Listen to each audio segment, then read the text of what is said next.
The Pacific Ocean, 1942. The horizon burns with the glow of naval gunfire, a vast canvas painted in black smoke and orange flame. Imagine you are a young sailor on a Japanese destroyer, staring at the endless sky, praying that the next shadow above is just a passing bird. But it isn't. It's the unmistakable silhouette of a new beast in American aviation, the TBF Avenger. A machine so heavy, so massive, that at first glance it seems impossible for it to rise from a carrier deck. And yet, like some mechanical leviathan, it does more than fly, it hunts. The Avenger did not scream like a fighter, it growled.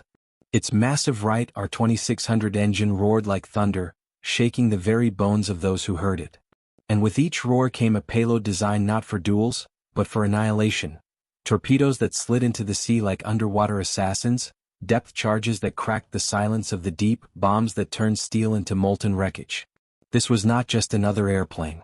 This was America's hammer, falling again and again until Japan's naval ambitions were reduced to wreckage on the ocean floor. Now picture the contrast.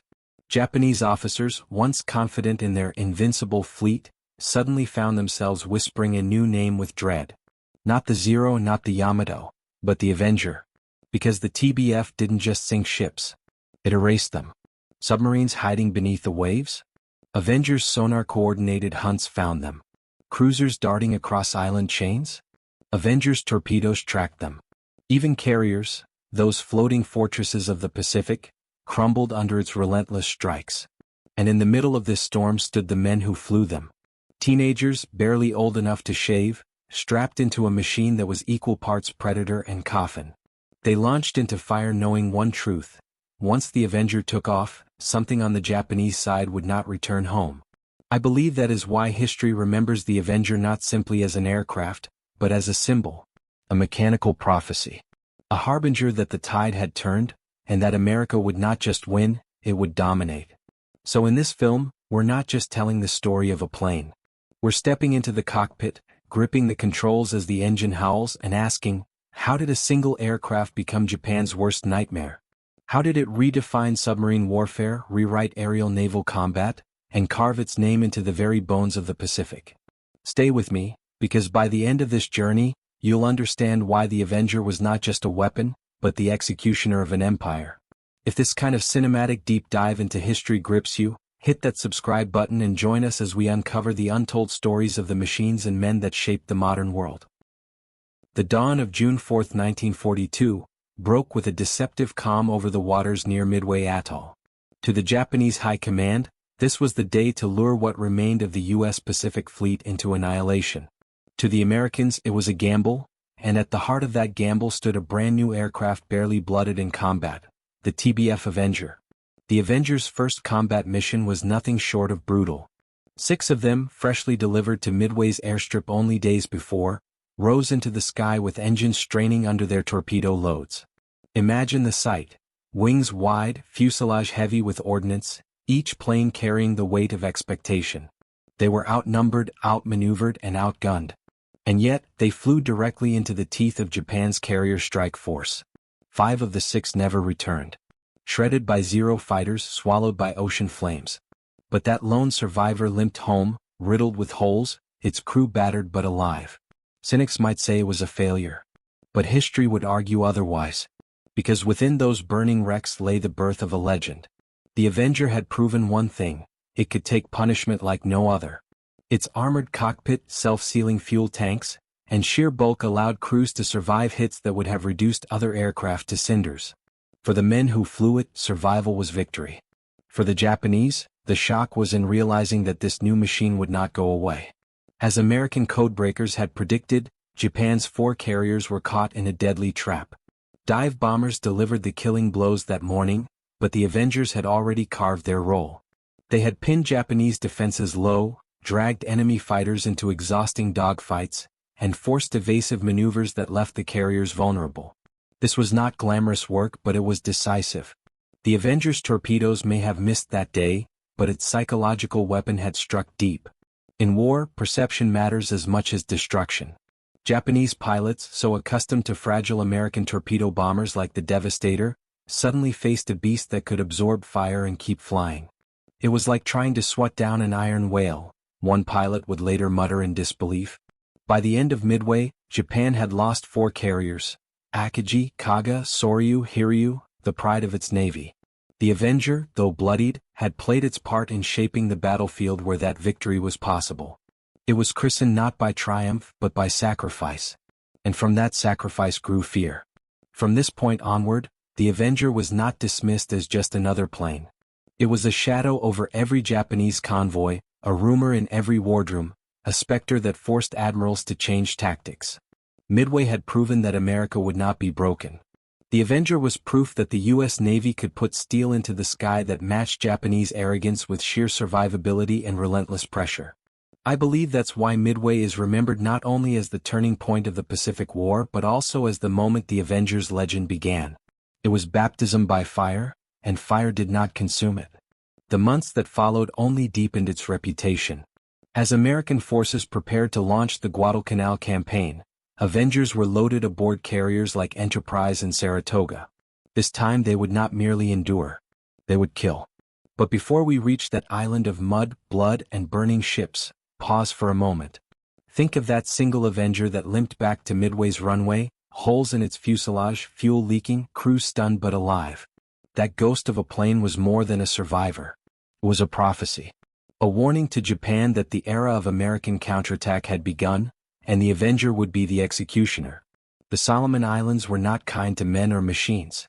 Guadalcanal was a steaming cauldron of malaria, mud, and misery, but it was also the place where the United States tested its resolve in a grinding struggle that would last half a year. In that crucible, the Avenger came of age.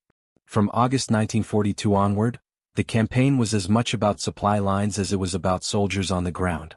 Japan relied on the so-called Tokyo Express, a nightly gauntlet of destroyers racing down the slot to deliver troops and supplies. By day, Japanese submarines prowled the waters, waiting to tear open American transports. If Midway had been a clash of fleets, Guadalcanal was a war of attrition. And in attrition the Avenger thrived. Avengers flying from Henderson Field, the battered airstrip captured by Marines, became the iron fist of the Cactus Air Force. They hunted with a patience that mirrored the predators of the deep they pursued. When reports of Japanese subs came in, Avengers armed with depth charges or Mark 13 torpedoes lumbered into the sky. Their crews flew low, skimming wave crests, eyes straining for the telltale wake of a periscope. And when they found one, the ocean itself seemed to erupt. Depth charges tumbled from bomb bays, exploding with concussions that shattered steel hulls beneath the waves. More than once, Japanese commanders believed themselves invisible, only to find the Avenger had stalked them from above with merciless accuracy. Survivors from the submarine I-19, crippled by an Avenger strike, later described the horror of an ocean that seemed to collapse upon us. But the Avenger was not only a submarine hunter. It became the scourge of Japanese shipping. The Tokyo Express was fast but not untouchable. Under moonlight or in daylight ambushes, Avengers screamed down with torpedoes that turned sleek destroyers into burning carcasses. Even heavy cruisers felt the sting. In November 1942, during the naval battle of Guadalcanal, Avengers swarmed like mechanical sharks. Their torpedoes struck the battleship high, already crippled from surface action, ensuring she would never leave the waters alive. Here the Avenger's endurance became its greatest weapon. Unlike fragile dive bombers, it could absorb punishment and return again and again, grinding down Japanese resistance. Pilots spoke of flying through walls of anti-aircraft fire, hearing shells hammer the fuselage, only to emerge with engines still roaring. Crews came to trust their aircraft as much as their comrades. If anything could bring us back from hell, it was the Avenger, one Marine observer later wrote in his diary. Guadalcanal was not glamorous. There was no single decisive strike like Midway, no 4 carriers vanishing in fire. Instead, it was the slow bleed of an empire. Every convoy disrupted, every submarine destroyed, every ship forced to limp away meant fewer rations, fewer shells, fewer reinforcements for the Japanese troops starving in the jungle. And the Avenger was the scalpel carving those arteries open. By early 1943 the balance was clear. Japan could not keep pace with the relentless pressure. The Avenger's contribution was not measured in tonnage sunk alone, but in the strangling of Japan's logistics. Soldiers stranded without food and ammunition whispered curses at the aircraft they could not fight. Admirals raged at their impotence. The Avenger had become not just a weapon of destruction, but a weapon of despair. I believe this campaign marked the transformation of the Avenger from a promising newcomer into a battle-hardened predator. At Midway it had survived. At Guadalcanal it killed. And in doing so, it embodied America's broader shift. No longer merely reacting to Japanese offensives, the U.S. was now dictating the tempo, striking where it chose, bleeding its enemy dry. By February 1943, when Japanese forces finally abandoned Guadalcanal, they left behind more than wreckage and bones. They left behind a new fear that shadowed every sea lane, the certainty that somewhere, circling high above the waves, an Avenger was waiting. That certainty would follow them into every battle that came after. And soon, in the vast expanse of the Philippine Sea, that fear would turn into outright panic as the Avenger joined in one of the greatest aerial massacres in history. By mid-1944, the Pacific was no longer Japan's empire of triumph. It had become a graveyard. The Battle of the Philippine Sea was the moment that truth could no longer be denied. Here, in the skies over the Marianas, the TBF Avenger proved that it was not merely a torpedo bomber, it was the executioner of Japan's naval air power. June 19, 1944. The morning sun illuminated a vast American armada steaming westward, its carriers bristling with aircraft. Opposite them, Japan had assembled what it believed was still a formidable strike force. Admirals in Tokyo boasted that the decisive battle was at hand, the one that would break the back of American advance. But they underestimated the storm brewing above the waves. The first day of combat has since been immortalized as the Great Marianas Turkey Shoot. Hundreds of Japanese aircraft, launched in desperate waves, were slaughtered by American Hellcats and anti-aircraft guns. But the Avenger's role was no less vital. While fighters shredded enemy planes, Avengers hunted the carriers that had launched them. Flying from the decks of carriers like USS Lexington and USS Enterprise, Avenger squadrons lumbered into the air carrying torpedoes and bombs. Unlike the frantic, twisting dogfights above, their missions were methodical. They flew long arcs across open water, guided by radar vectors and reconnaissance, seeking the Japanese fleet. And when they found it, the result was devastating. The Avenger's strength lay not in speed but in endurance and precision. It could carry a 2,000-pound payload deep into enemy territory and still return. Crews operated as if part of a machine larger than themselves. Pilots steering through anti-aircraft barrages, radiomen tracking coordinates, gunners warding off stray Zeros. And when the bomb bay doors yawned open, the silence before release was the sound of doom. On June 20th, Avengers achieved one of their most dramatic moments of the war. American carriers launched a massive late-afternoon strike against the retreating Japanese fleet. It was a desperate gamble. The planes would have to find the enemy at extreme range and return in darkness. Avengers led the charge, engines droning into the fading light. What they found was the Japanese carrier Hyo, desperately maneuvering to avoid detection. But there is no evasion against inevitability. Avengers pressed in, their torpedoes dropping into the sea like spears cast by gods. Moments later, explosions ripped open Hyo's hull, flames consuming her decks. She staggered, burning before slipping beneath the waves. One more carrier erased, another nail in the coffin of Japanese naval aviation. Other Avengers struck cruisers and oilers, severing the lifelines that kept the fleet moving. Even those that did not land fatal blows forced the Japanese into evasive patterns, scattering their formations, breaking their cohesion. By the time the sun set, Japan's carrier force was shattered. 3 carriers, Taiho, Shokaku and Hyo, had been sunk. Hundreds of planes were gone, along with the irreplaceable pilots who flew them. The Avengers that limped back landed on carrier decks in near darkness, many running out of fuel. Some ditched at sea, their crews rescued by destroyers. Yet the risk had been worth it. The Japanese Navy had been gutted. Never again would it mount a serious carrier offensive. For the men who flew the Avenger, the Battle of the Philippine Sea was vindication. The aircraft that had bled at Midway, that had hunted in the shadows of Guadalcanal, now stood triumphant in the open. It had not only proven itself a submarine hunter or convoy raider. It was now the hammer that smashed Japan's fleet into irrelevance. I believe the psychological impact was as crushing as the material one. Japanese sailors, once drilled to revere their carriers as floating fortresses, now watched them burn like dry tinder under Avenger torpedoes. The myth of invincibility, so carefully crafted since Pearl Harbor, had dissolved in a matter of days. What remained was a navy that feared every shadow on the horizon. American crews, meanwhile, found in their Avengers a sense of grim confidence. They no longer doubted that their machine could deliver them through fire and flak. They had flown farther, struck harder, and returned alive. The Avenger was no longer just a weapon. It was a promise that every mile westward across the Pacific would be paid for, not in stalemate but in victory. The Philippine Sea was not the end, but it was the beginning of the end. Japan's naval air arm had been annihilated. Its carriers were now little more than floating targets, stripped of the pilots who once gave them purpose. And as the American fleet pressed onward toward the Philippines, one truth had become inescapable: the Avenger would deliver the coup de grace. The stage was set for Leyte Gulf, the largest naval battle in history. And there the Avenger would not simply hunt ships. It would bring down giants. October 1944. The waters of the Philippines churned with the greatest naval battle in history. Leyte Gulf was not a single clash but a cataclysm stretched across days and seas, involving hundreds of ships and thousands of aircraft. And at its heart, circling above like mechanical vultures, were the Avengers. The stakes could not have been higher. Japan's combined fleet, battered but unbroken, gambled everything on a desperate strike to destroy the American landing at Leyte. For Tokyo, it was the decisive battle that might yet salvage honor. For Washington, it was the moment to break Japan's naval backbone forever.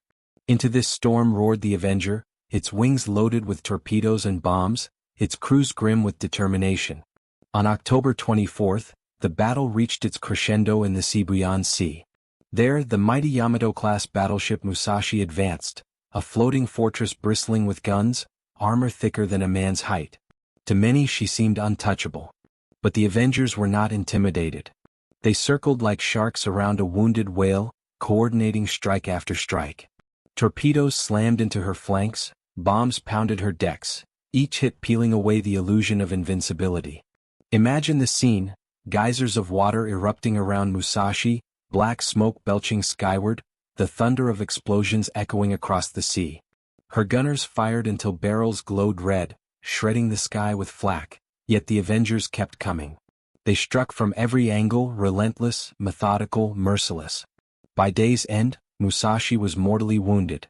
She rolled, capsized, and slipped beneath the waves, over 1,000 sailors vanishing with her. A Titan had fallen, slain not by other battleships, but by squadrons of Avengers. That same campaign saw Avengers cripple carriers and cruisers, forcing Japan's fleet into disarray. At Cape Engano, Avengers swarmed decoy carriers Chiyoda, Zuikaku, and Zuho. Once symbols of Japanese naval might, they were reduced to burning hulks, their decks twisted metal. Avengers dropped torpedoes with precision so uncanny that Japanese officers began to whisper of American pilots guided by fate itself. But perhaps the most dramatic moment came off Samar, when a small American escort group, Taffy 3, found itself ambushed by Japan's last operational battleships and cruisers. Outgunned and outnumbered, they should have been annihilated. Yet Avengers, flying from tiny escort carriers, charged headlong into the behemoths. Their torpedoes forced cruisers to veer wildly, their bombs sowed chaos among battleships. Japanese commanders, bewildered by the ferocity of what they thought were mere escorts, believed they faced the main U.S. fleet and retreated. In truth, it was the Avengers' audacity, and the courage of its crews, that saved Taffy 3 and preserved the landings at Leyte. By the end of Leyte Gulf, Japan's navy was finished. 4 carriers gone, 3 battleships crippled or sunk, numerous cruisers and destroyers wrecked. More than material, it was the death of Japanese naval spirit. The Avenger had been everywhere, stalking Musashi, tearing into carriers, shielding vulnerable convoys, hounding survivors. It was not just a participant, it was the executioner. I believe Leyte Gulf stands as the Avenger's finest hour. In the span of days, it proved that no warship, however massive, could withstand coordinated aerial assault. Battleships once deemed unsinkable became coffins beneath the waves. Carriers once exalted as queens of the sea were gutted like prey. And above it all, the silhouette of the Avenger became synonymous with doom.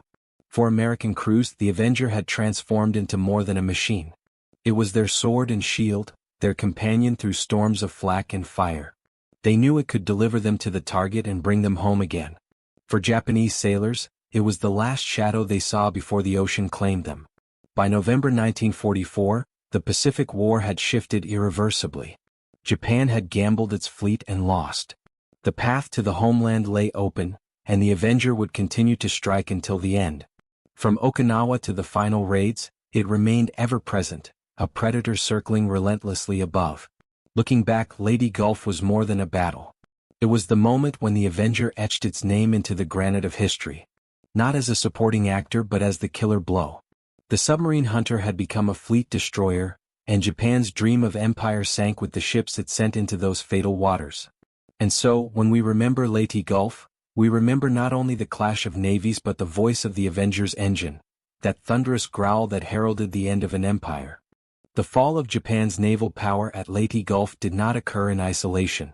It was the product of years of shifting tides, technological, industrial, and psychological. To understand why the Avenger's role was so decisive, one must step back into the world of 1942-44, when the Pacific War transformed from Japanese expansion to American domination. Japan had entered the war with confidence bordering on arrogance. The attack on Pearl Harbor had been a masterstroke of surprise, crippling battleships and shocking the American public. The Imperial Japanese Navy's carrier force, led by skilled aviators flying Agile Zeros, seemed unstoppable. Through early 1942, Japanese conquests stretched from the Philippines to New Guinea, creating what Tokyo boasted was an impregnable defensive perimeter. Yet even in that moment of triumph, cracks had begun to form. The first crack was industrial. Japan could build only a handful of carriers and large warships each year. Its factories struggled to replace combat losses. America, by contrast, unleashed its vast industrial machine. Shipyards that had once built civilian liners churned out Essex-class carriers in assembly line rhythm. Factories rolled Avenger fuselages off production lines by the thousands. By 1944, America was producing more aircraft in a single month than Japan could in half a year. The second crack was strategic. Japanese doctrine had emphasized decisive battle, the idea of luring the U.S. fleet into one grand confrontation. But the Pacific War became a war of attrition fought across countless islands, convoys, and submarine patrols. The Avenger was perfectly suited to this environment. It could patrol vast distances, hunt submarines, strike surface targets, and return with intelligence. It was not a duelist's weapon, it was a grinder's weapon. And grinding was exactly what America needed. The third crack was psychological. At Midway, the Japanese lost 4 of their best carriers and irreplaceable pilots. From that moment, their aura of invincibility began to fade. The Avenger, though bloodied, had emerged as a symbol of this shift. For Japanese sailors, seeing the lumbering torpedo bomber survive flak and fighter attack left a deep impression. America would not be cowed. By Guadalcanal, Avengers had become synonymous with relentless pressure, their attacks disrupting supply lines and sinking submarines with unnerving accuracy. The Avengers' presence also revealed something profound about American warfighting philosophy. Where Japan prized daring strikes and individual skill, the U.S. valued coordination, durability, and persistence. The Avenger embodied this. It was not the fastest plane. It was not the most elegant. But it could carry heavy loads, survive brutal punishment, and operate in multiple roles. Its crews fought not as lone warriors but as teams, pilot, turret gunner, radio man, each interdependent. In a sense, every Avenger mirrored the larger American war machine, collective strength overcoming individual brilliance. By 1944, the pattern was undeniable. At the Philippine Sea, Avengers hunted carriers even as Hellcats shredded Japanese fighters. At Leyte, they sank Musashi, crippled cruisers, and hammered decoy carriers. Wherever they flew, they turned Japanese strategy into ashes. And this led to the central problem Japan could no longer escape. It was fighting not just aircraft, but an entire system that the Avenger represented. Consider the submarine war. Before the Avenger, Japanese commanders relied on undersea raiders to stalk American supply lines. But Avengers equipped with radar and depth charges turned the ocean into a trap. Submarines that once slipped undetected were now hounded from above. Japan's undersea fleet dwindled, its ability to interdict convoys crippled. Consider logistics. The Tokyo Express at Guadalcanal had once seemed a daring feat of speed. Yet Avengers, lurking in daylight, struck relentlessly, turning destroyer runs into suicide missions. Japan's troops starved, their offensives faltered. Every convoy threatened by an Avenger was another reminder that Japan could not feed its armies. And consider morale. By 1944, the word Avenger had become shorthand among Japanese sailors for inevitable attack.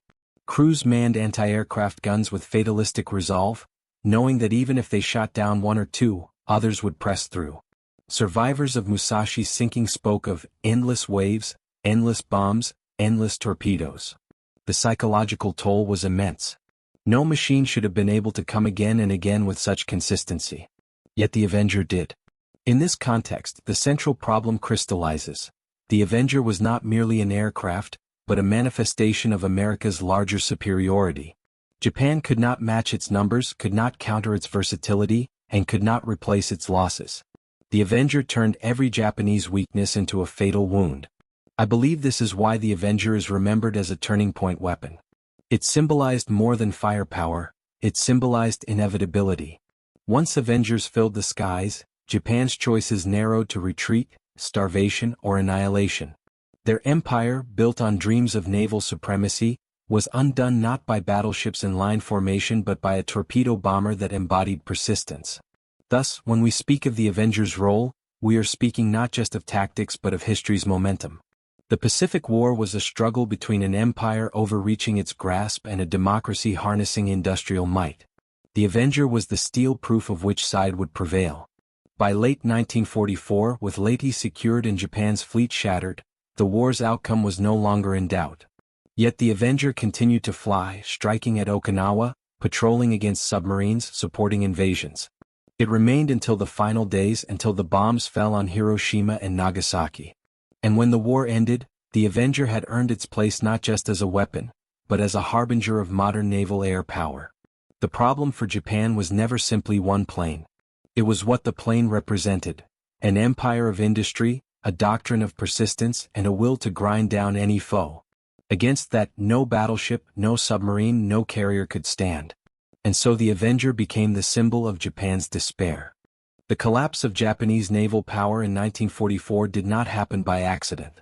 It was the result of converging industrial, strategic, and psychological forces that unfolded across the Pacific between 1942 and 1944.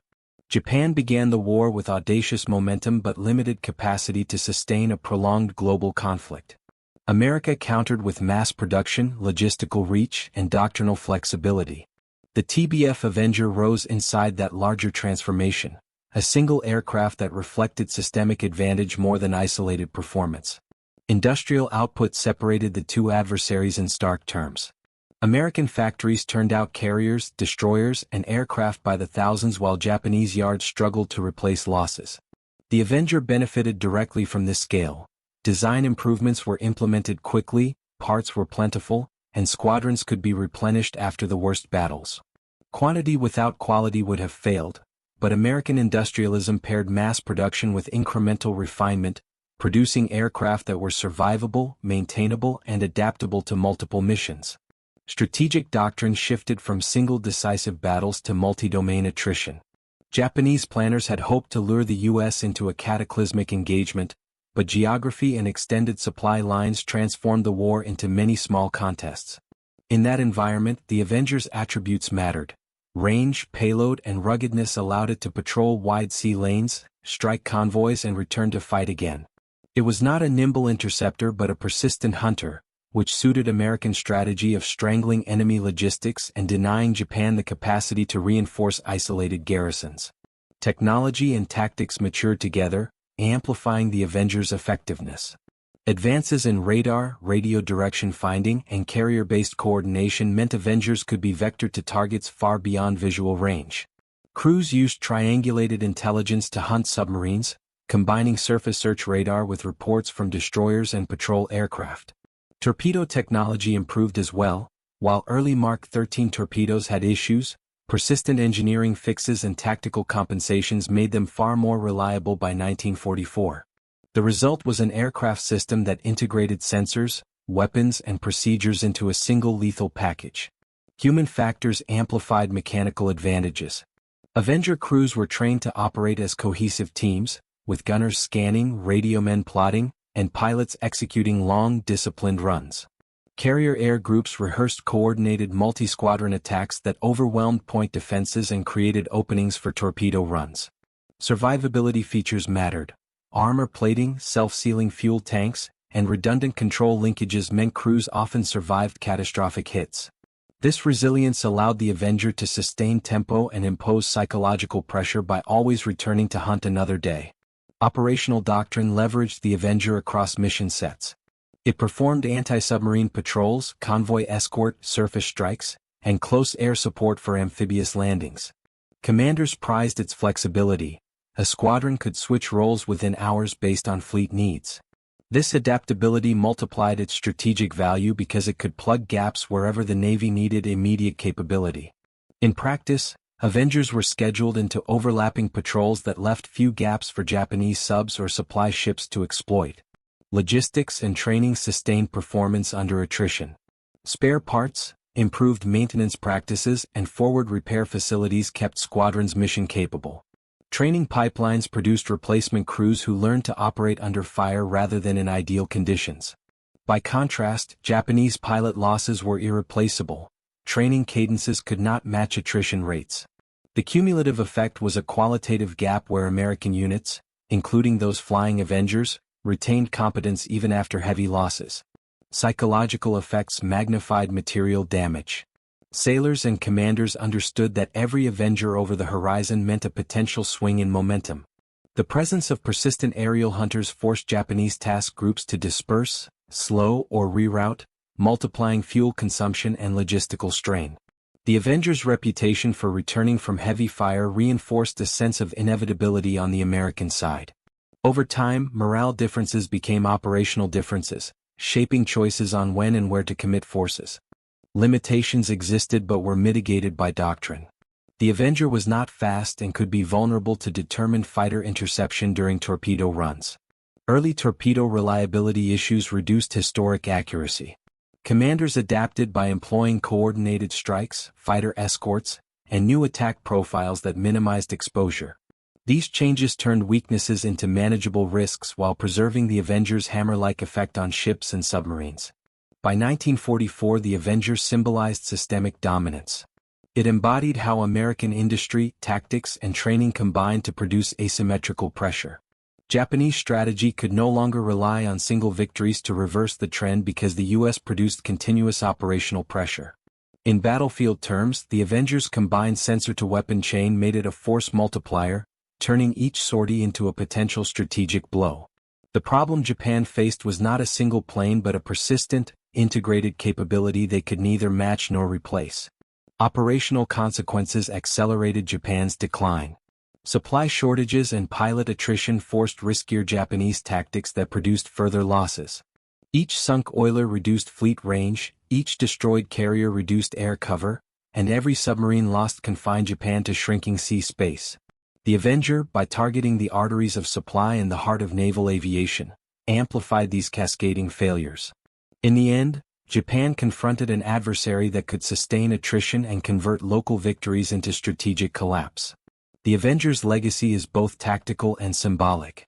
Tactically, it proved that coordinated carrier aviation, supported by radar-directed bombers and multi-role aircraft, could dismantle fleet formations previously protected by armor and gunfire. Symbolically, the Avenger stood for American industrial depth and doctrinal patience, demonstrating that quantity, when paired with evolving quality and effective command, could convert attrition into decisive advantage across an ocean theater. Lessons for modern naval aviation endure. Integrated sensors, logistics, and resilient airframes persist as decisive factors, and the Avenger's service profile prefigures contemporary multi-mission maritime aircraft employed for anti-submarine warfare and strike missions. In strategic memory, the Avenger is remembered not merely as a bomber but as a mechanism that, through repeated pressure and adaptability, helped collapse Japan's maritime lifelines and hasten the end of a distant empire. Its enduring impact teaches modern strategists about integration, logistics, persistence, and the leverage of industrial-scale aviation in maritime power projection. To grasp why the Avenger transformed into one of the most feared aircraft of the Pacific War, it is necessary to step inside its skin, into its riveted fuselage, its growling engine, its cavernous bomb bay. The Avenger was not simply a torpedo bomber. It was a platform that embodied design trade-offs, engineering evolution, and operational adaptability. At its heart was the Wright R2600 Cyclone engine, a 14-cylinder radial producing over 1,700 horsepower. This engine gave the Avenger the muscle to haul heavy loads over vast distances. It was not sleek or nimble, but it was reliable, and reliability was the currency of long wars. The R2600's power enabled the Avenger to carry a torpedo weighing over a ton or an equivalent bomb load, while still maintaining enough fuel for missions that stretched beyond 1,000 miles. Compared with its predecessor, the TBD Devastator, the Avenger was a leap forward. Stronger, faster, tougher, and vastly more survivable. Designers at Grumman built the Avenger with pragmatism. Its fuselage was broad and deep, with a bomb bay that could swallow a torpedo whole. The cockpit was armored, with thick glass and steel shielding to protect the pilot from frontal fire. Fuel tanks were self-sealing, reducing the risk of catastrophic explosions. Even the landing gear was reinforced to endure punishing carrier landings. Everything about the design whispered not of elegance but of endurance. Crew arrangement reflected the philosophy of teamwork. The Avenger typically carried 3 men, pilot in the forward cockpit, turret gunner behind him in a powered .50 caliber turret, and radioman/bombardier ventral in the rear fuselage, manning a defensive gun and the internal systems. Each had a role essential to survival. The pilot flew, the turret gunner kept enemy fighters at bay, and the radioman guided navigation, managed communications, and often deployed the weapons. Together, they transformed a heavy machine into a coordinated predator. Weaponry was versatile. The Avenger's main strike armament was the Mark 13 torpedo, a weapon plagued by early failures. Initial versions often ran too deep, broke apart, or failed to detonate. Yet engineers persisted, adjusting fins, redesigning detonators, and modifying drop techniques. By mid-1944, the Mark 13 had evolved into a reliable killer, delivering blows against ships like Hyo and Musashi. Beyond torpedoes, the Avenger could carry bombs, depth charges, or even naval mines. Later variants incorporated radar pods, turning the plane into an airborne scout and submarine hunter. The Avenger's flexibility meant that no mission set was beyond its grasp. Defensively, the Avenger bristled with machine guns.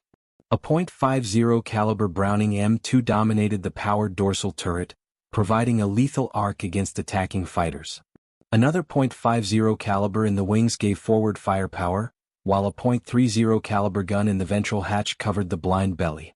Combined, this armament gave Avengers a fighting chance against Japanese Zeros, though escorts remained essential.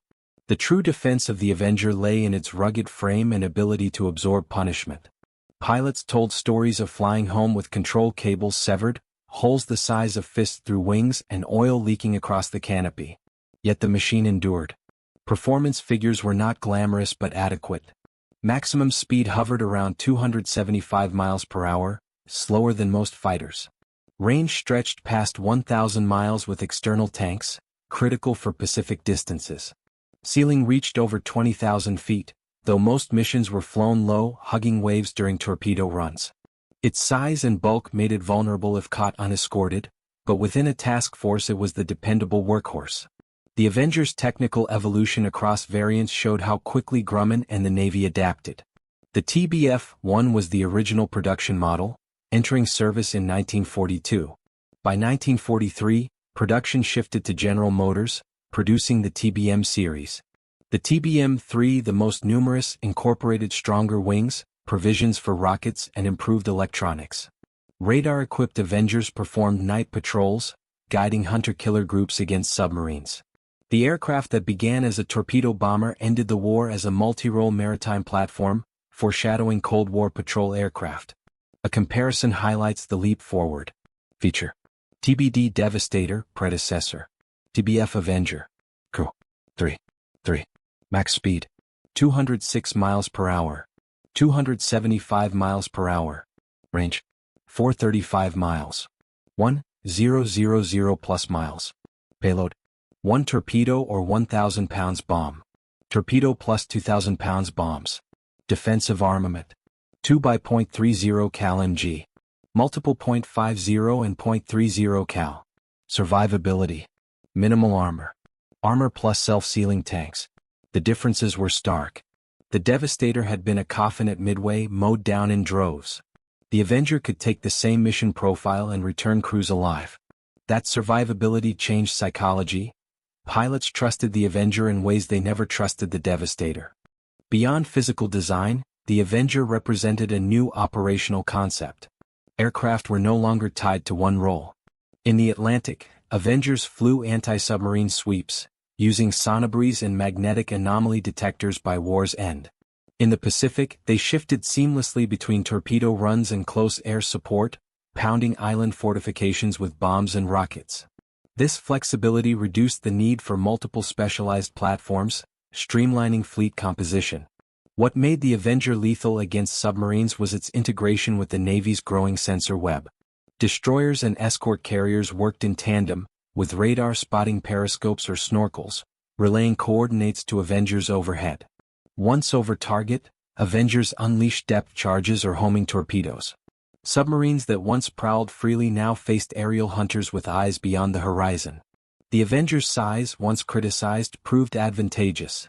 It could carry both ordnance and advanced electronics without compromising range. The aircraft's technical story also carried human echoes. Crews reported how much confidence they placed in the turret gunner, whose field of fire gave them reassurance during long, vulnerable approaches. Radiomen described juggling maps, radios, and bomb sites in cramped quarters, yet their contribution was vital. Many testified that the Avenger's armor and sealing systems saved their lives more than once. Unlike the frail Devastator, the Avenger felt like a fortress in the air. As technology advanced, rockets were added, giving the Avenger another strike option. These weapons allowed suppression of anti-aircraft positions before torpedo drops, improving survival rates.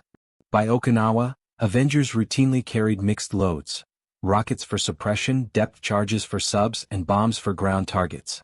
The plane had become a Swiss Army knife of naval aviation. Yet the Avenger was not perfect.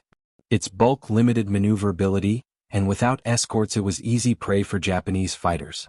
Its attack profile during torpedo runs required low, straight flight, exposing it to heavy fire. But these weaknesses mattered less as American strategy overwhelmed Japanese defenses. With Hellcats clearing the skies and naval artillery suppressing flak, the Avenger was freed to strike. In retrospect, the Avenger's significance lies not in being the fastest or most glamorous, but in being reliable, adaptable, and survivable. It embodied the American ability to integrate engineering with doctrine. The Japanese built elegant fighters and fearsome battleships. The Americans built machines that could take punishment, adapt roles, and keep fighting until the enemy had nothing left. The Avenger became the symbol of that ethos. When war ended, Avengers continued to serve, flying from escort carriers during the late 1940s, patrolling the Atlantic for Soviet submarines, even appearing in civilian roles as firefighting aircraft. Their longevity reflected their sturdy design. A machine built for one desperate war became useful in many others. The technical story of the Avenger thus blends into the larger narrative of the Pacific War. Endurance over elegance, adaptability over specialization, teamwork over individual heroics. In every rivet and every scarred fuselage was a lesson about the future of warfare, that victory belonged not to the fastest or the flashiest, but to the machine that could keep flying, keep striking, and keep bringing its crew home. War is often decided not by the brilliance of one weapon but by the mistakes of those who underestimate it. The TBF Avenger thrived not only because of its engineering but because its enemies misjudged it. The contrast between American pragmatism and Japanese overconfidence could not have been clearer. When the Avenger first appeared at Midway, Japanese officers dismissed it as another clumsy American torpedo bomber. After all, they had torn through the TBD Devastator without effort. Why should this new model fare any better? This assumption revealed the first mistake, believing that yesterday's experience would define tomorrow's outcome. Japan assumed American design would remain fragile, slow, and uncoordinated. Instead, they faced an aircraft that absorbed punishment, carried heavier loads, and returned again and again. The Zero fighter symbolized Japan's pride. Agile, lightweight, with unmatched maneuverability, it dazzled early in the war.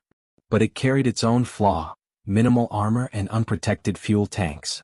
Against fragile American planes, the Zero shone. Against the armored Avenger, it bled. Japanese pilots learned that pouring bullets into the broad fuselage often achieved little. The Avenger could shrug off hits that would incinerate a Zero instantly. A simple comparison illustrates this irony. Aspect: Mitsubishi A6M0. Grumman TBF Avenger. Beat: 331 miles per hour. 275 miles per hour. Range: 1930 miles. 1000 miles. Armor: none. Armored cockpit fuel protection. Armament: 2 by 20 mm, 2 by 7.7 mm. Torpedoes/bombs plus multiple machine guns. Survivability: very low. Exceptionally high. The Zero epitomized offensive agility. The Avenger embodied defensive endurance. Japan gambled on never being hit. America accepted it would be hit but ensured survival. In the grinding campaigns of Guadalcanal and the Philippine Sea, endurance proved superior. Another Japanese error lay in doctrine. The Imperial Navy clung to the notion of decisive battle, a single grand engagement to determine supremacy. This thinking harked back to Tsushima in 1905, when a swift strike had shattered the Russian fleet. But the Pacific War was not a duel between fleets. It was a marathon across island chains and supply lines. In this marathon, attrition mattered more than one decisive stroke. The Avenger, slow but steady, was the perfect instrument for attrition. It could wear down convoys, sink submarines, and force constant losses that Japan could not replace. Overconfidence in capital ships compounded the error. The Yamato-class battleships were seen as invincible, with armor thicker than any shell. Yet they were designed for a type of surface duel that never came. At Leyte Gulf, Musashi faced not battleships but Avengers. Torpedoes ignored the romantic vision of armored titans trading broadsides. They went under the armor belt, striking where steel was weakest. Japan built giants for an era that had already ended. America built Avengers for the war that was actually being fought. Japanese leadership also underestimated the psychological dimension. They believed morale and spirit could overcome material shortages. Pilots were drilled in Bushido ideals, told to embrace death as honor. Meanwhile, American crews were trained to survive, to adapt, to fight again tomorrow. This difference created asymmetry. A Japanese aviator lost was irreplaceable. An Avenger crew lost was quickly replaced by new graduates from an industrialized training system. Japan bled out its elite in the skies. America replenished its ranks. There is a cruel irony here. Japan's emphasis on brilliance created fragility. America's acceptance of mediocrity created resilience. The Avenger was not glamorous, but it was dependable. Japanese fighters and ships dazzled in individual performance but collapsed under sustained pressure. The very philosophy of seeking decisive, honorable victory blinded Japan to the slow suffocation being applied. Mistakes extended into technology. The Mark 13 torpedo, flawed in early battles, should have given Japan confidence. Yet American persistence in fixing its defects turned it into a lethal weapon. Japanese torpedoes like the Long Lance were initially superior, but Japan never developed a comparable aerial torpedo bomber system integrated with radar and carrier coordination. As the Avenger matured, Japan stagnated. Operational choices reflected hubris. At the Battle of the Philippine Sea, Japanese admirals launched waves of aircraft into well-prepared American defenses. Losses were catastrophic, yet they repeated the tactic. At Leyte, they threw Musashi and Yamato forward, believing size could intimidate. Instead, Avengers carved them apart. Each gamble assumed that America would falter under shock. Each time, America responded with systemized, grinding pressure. Even the kamikaze tactic, born of desperation, highlighted contrast. Japan embraced suicidal strikes because it lacked survivable platforms. America fielded Avengers that could deliver killing blows and return alive. One side celebrated sacrifice, the other celebrated persistence. In the end, persistence proved more powerful than sacrifice. The cultural divide was stark. Japanese war culture prized elegance, perfection, and spiritual strength. American war culture prized utility, numbers, and survival. The Avenger stood as proof of which philosophy prevailed. It was ungainly, mocked at first glance, yet it outlasted, outkilled, and outpaced the glamorous icons of Japanese design. The final and perhaps greatest mistake was psychological blindness. Japan underestimated the will of an industrial democracy once provoked. They saw America as decadent, unwilling to suffer losses. Yet the Avenger's crews, flying into flak storms and surviving against odds, disproved that assumption. Every mission completed, every carrier defended, every convoy saved was a statement: America would not quit. In summary, the Avenger did not defeat Japan alone. But Japan's errors made its victory possible. Overconfidence in speed and agility, obsession with decisive battle, faith in giant battleships, and reliance on morale over material, these missteps met their counterweight in a plane designed to endure. The Avenger did not need to be perfect. It needed only to be present, reliable, and relentless. Japan handed it the opportunity by clinging to illusions. History remembers elegance, but it rewards endurance. The Avenger was the embodiment of endurance. Japan's mistakes gave it the battlefield where endurance triumphed. That is why the story of the Avenger is not only one of technical success but also one of strategic irony. The very qualities Japan dismissed, ruggedness, adaptability, persistence, became the tools that carved apart its empire. When the smoke cleared over Leyte Gulf, Japan's naval power was broken beyond repair. The Avenger had not destroyed that power alone, but it had become a symbol of the methodical, unrelenting approach that guaranteed victory. Its consequences went far beyond the sinking of ships. They reshaped strategy, doctrine, and even the psychology of naval warfare in the second half of the 20th century. The first consequence was immediate: Japan's inability to contest the Pacific any longer. After 1944, its carriers were empty hulls. Its battleships, even the mighty Yamato, became floating targets rather than instruments of dominance. American task forces could advance toward Okinawa and the home islands with overwhelming confidence. The Avenger's presence on every carrier deck ensured that no Japanese convoy, submarine, or surface group could maneuver unchallenged. Japan's maritime arteries had been severed, and with them the capacity to sustain war. The second consequence was doctrinal. The Avenger validated the concept that multi-role naval aircraft, operating as part of an integrated fleet system, could replace the gun line of battleships. This shift had been hinted at in the 1930s, confirmed at Midway and cemented by Leyte Gulf. The battleship, long the measure of naval prestige, was relegated to fire support and anti-aircraft escort. The Carrier Air Group, centered on strike aircraft like the Avenger, became the decisive tool of maritime strategy. Navies around the world took note. The third consequence was technological. Lessons learned from the Avenger influenced post-war aircraft design. Survivability features, armored cockpits, self-sealing fuel tanks, redundancy in controls, became standard. Flexibility became a requirement. Future naval aircraft would be expected to conduct strike, patrol, and support missions rather than narrow specialties. The Avenger's radar-equipped variants foreshadowed the importance of electronic warfare and airborne surveillance, roles later filled by aircraft like the S-2 Tracker and P-3 Orion. The psychological effect was equally profound. For American sailors, the Avenger represented trust. Crews believed their machine would bring them home even under impossible fire.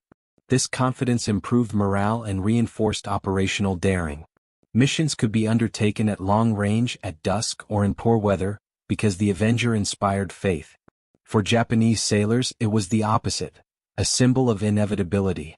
Every sighting of Avengers overhead carried the weight of impending destruction. In a war where morale already sagged under shortages and defeats, the psychological dominance of one aircraft magnified despair. After the war, the Avenger continued to shape naval aviation. It served in the U.S. Navy into the 1950s, transitioning into anti-submarine warfare during the early Cold War. Fitted with radar domes, sonar buoys, and magnetic anomaly detectors, Avengers patrolled the Atlantic, hunting for Soviet submarines. The lessons of Pacific hunting applied directly to the new geopolitical struggle. Other nations adopted the Avenger as well. The Royal Navy, the Royal Canadian Navy, and even smaller fleets flew them, recognizing their endurance and adaptability. Civilian roles further underscored the design's durability. Retired Avengers found new lives as crop dusters and firefighting aircraft, spreading chemicals over fields or dropping water over forests. Machines built for battlefields adapted to peacetime, proving the rugged practicality of their construction. Few wartime aircraft enjoyed such a versatile afterlife. The long-term impact also lay in memory. For historians and veterans, the Avenger stood not as a glamorous icon but as a dependable companion. It lacked the sleek lines of the Mustang or the mystique of the Zero, yet its influence on the Pacific War was arguably greater. It demonstrated that wars are not always won by the most beautiful or agile machines, but by those that endure, adapt, and deliver results consistently. Japan's misjudgment of the Avenger had lessons as well. The overestimation of spirit and underestimation of industrial pragmatism echoed in post-war debates. Japanese naval officers in memoirs acknowledged that their faith in battleships and elite pilots had blinded them to the creeping power of American attrition. One veteran bitterly remarked that, "We built swords while the enemy built hammers, and hammers always win against swords." That metaphor, unintentional as it may have been, encapsulated the Avenger's essence, the hammer that never tired. In the broader context of naval warfare, the Avenger marked the death of the battleship era and the birth of integrated carrier air groups. From then on, navies designed fleets around the ability to project power through aircraft, not heavy guns. The Cold War saw this principle magnified, with carriers acting as mobile airfields across oceans. In every such task group, one could trace the lineage back to Avengers circling over Leyte. Another consequence was cultural. In the United States, the Avenger became tied to narratives of ordinary men achieving extraordinary results. George H.W. Bush, later president, flew Avengers as a young pilot, embodying how a generation of youth matured through service in the machine. Stories of crews surviving crash landings, ditchings, and fiery returns became part of naval folklore. These tales highlighted resilience rather than glory, persistence rather than spectacle. Strategically, the Avenger reinforced the lesson that control of the seas depended not only on ships but on the skies above them. Submarine hunters, strike bombers, and reconnaissance aircraft became inseparable from naval doctrine. The Pacific War proved that without air cover and persistent aerial strike capacity, fleets were doomed. This lesson carried into NATO doctrine, shaping how Western navies prepared to counter the Soviet Union. In hindsight, the Avenger's influence lay as much in what it represented as in what it accomplished. It was the convergence of American industrial power, technological pragmatism, and strategic patience. It showed that endurance, multiplied across thousands of sorties, could bring down even the proudest empire. For Japan, the lesson was bitter. Dreams of invincibility had been shattered not by a miracle weapon but by a machine that did its job without glamour, day after day. One might say the Avenger's legacy is humility in steel. It never dazzled in parades or propaganda posters, but it delivered outcomes. And outcomes, not aesthetics, win wars. That truth shaped naval aviation for generations. By the time the Avenger left service, the world had changed. Jet aircraft now dominated the skies. Nuclear submarines prowled the depths. Missiles replaced torpedoes. Yet the underlying principles the Avenger demonstrated, survivability, flexibility, endurance, remained embedded in every new design. Its echoes lived on in Cold War patrol planes, in multi-role fighters, and in the very concept of the modern carrier strike group. Thus, the Avenger's long-term impact cannot be measured only in ships sunk or tons of bombs dropped. It must be measured in doctrine, in psychology, in industrial philosophy. It marked the end of one era and the beginning of another. For Japan, it was the harbinger of defeat. For America, it was the symbol of persistence. For the world, it was the proof that naval power had forever shifted from gunnery duels to aerial dominance. In the final balance, the Avenger's enduring consequence is simple yet profound. It taught navies that survival, adaptability, and relentless pressure will always triumph over arrogance, elegance, and fleeting brilliance. And that truth still hovers, like the silhouette of an Avenger over the waves, a reminder of the empire it brought low and the age of air power it helped create. The Pacific Ocean is filled with ghosts. If you sail across the waters of Midway, Guadalcanal, the Philippine Sea, or Leyte Gulf, you are passing above the bones of fleets and the memories of men. Among those echoes, one shadow lingers more than most, the shadow of the Avenger. It was not the most glamorous aircraft of the war.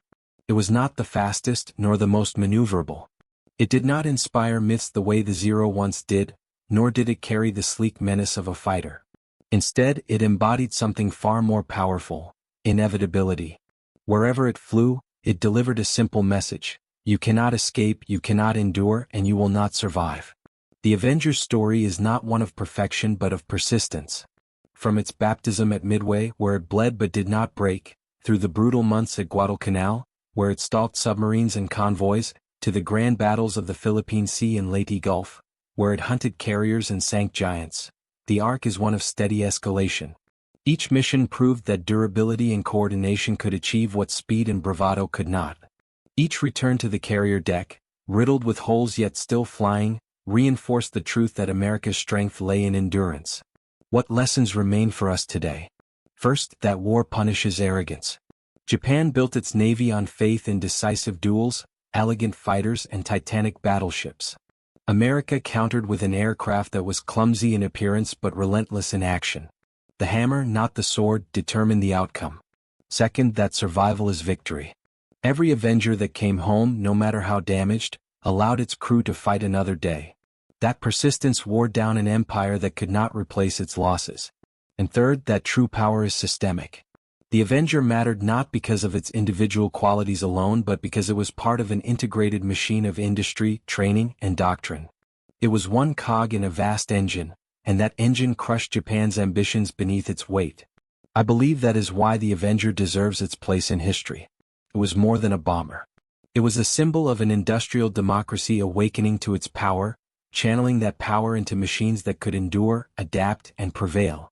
It was the sound of an empire breaking, the mechanical prophecy that the Pacific would belong not to the rising sun but to the stars and stripes. So as we close this journey, imagine once more the sound of its engine.